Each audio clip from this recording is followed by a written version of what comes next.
Joining us now, a member of the House Foreign Affairs Committee, Republican Congressman Adam Kinzinger of Illinois. Congressman, always good to have you on with us. Yeah, I think thanks. You captured the political moment, the national moment, perfectly in a quote recently. I quote, "Shutdowns are stupid," says Congressman Kinzinger. You won't get any contest around this table, I don't think, on that argument. But what's the way out of it? I know Senator McCaskill has been saying this morning this is all on Mitch McConnell at this point because we know that the movement's not coming from the White House.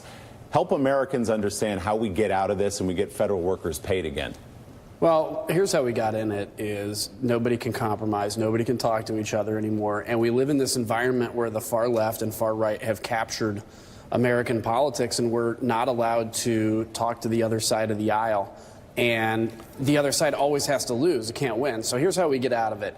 We've got to finally look at this and say sometimes both sides can win, or maybe both sides have to lose. We're going to have to compromise. I would say to my friends on the Democratic side, there's going to have to be some kind of a wall and border security. To my friends on the Republican side, there's going to be some priorities the Democrats want that we need to help to and fix this problem. And I guarantee you guys, if we actually do kind of this stuff that nobody wants to do, it'll actually be supported by about 80% of the country. That's how this usually works. So Congress and Democrats would say, yeah, we did offer a compromise, $1.3 billion in border security. There's our compromise. Where's yours, White House?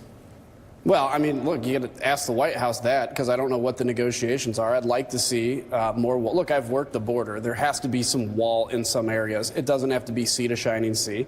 And then there's got to be technology. But my bigger point is this.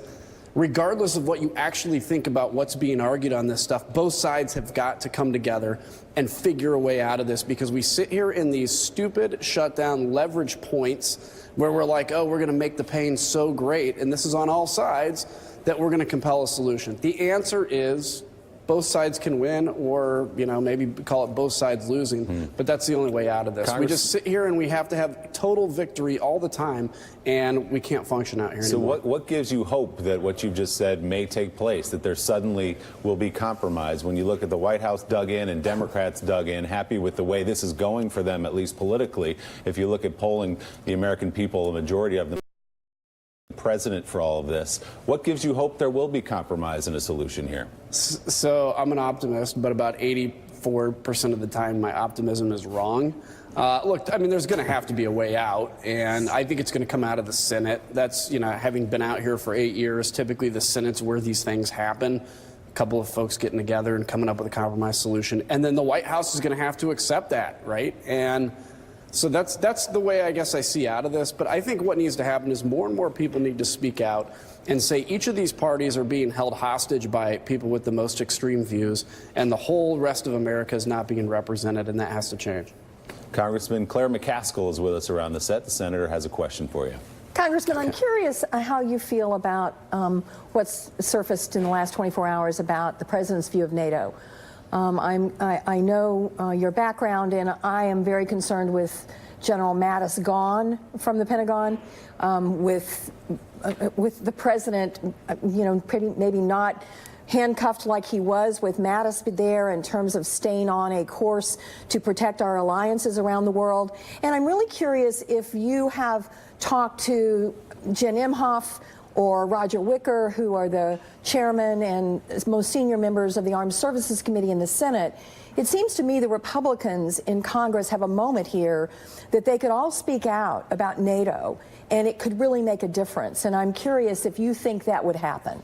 Yeah, I didn't catch what actually happened regarding specifically NATO in the last 24 hours, but generally speaking, I think something people don't, and including the president, don't realize or don't think about is NATO is as much a benefit to us as it is to NATO. I mean, the reality is we got through a Cold War without firing a shot, really, directly with the Russians because of the existence of NATO. That's our frontier there.